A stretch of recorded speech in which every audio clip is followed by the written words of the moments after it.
Bonjour, bonjour, je suis là. Il est 8 heures et Marcel débute sa tournée. Première patiente traitée pour le postpartum, soit après l'accouchement de son dernier enfant. Contrôle du poids du nourrisson, aide administrative et conseil. 3 visites sont généralement nécessaires pour vérifier que la mère et l'enfant se portent bien. Apparemment ça se passe bien, je revois comment ça se passe l'allaitement, si elle a des difficultés.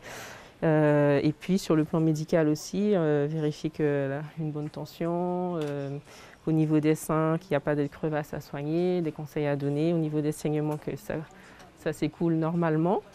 À raison de 30 minutes par visite, voire à 1 heure pour une patiente présentant un risque sur sa grossesse, la tournée de Marcel s'étale sur toute la journée pour une dizaine de patientes en moyenne visitées. Si j'ai plus, c'est parce qu'il y a plus de demandes.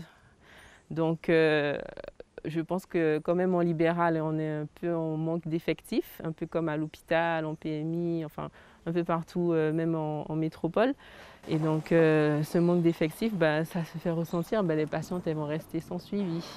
Un criant manque d'effectifs pour un suivi nécessaire et optimal pour toutes ces futures mamans. À l'image de cette patiente qui présente une grossesse à risque, elle reçoit la visite de Marcel 2 fois par semaine où la vérification du rythme cardiaque fœtal est systématiquement vérifiée. Pour cette autre professionnelle de la santé des femmes, outre la barrière de la langue qui pose un véritable problème pour le suivi des patientes, c'est surtout le statut de la profession qui fait défaut.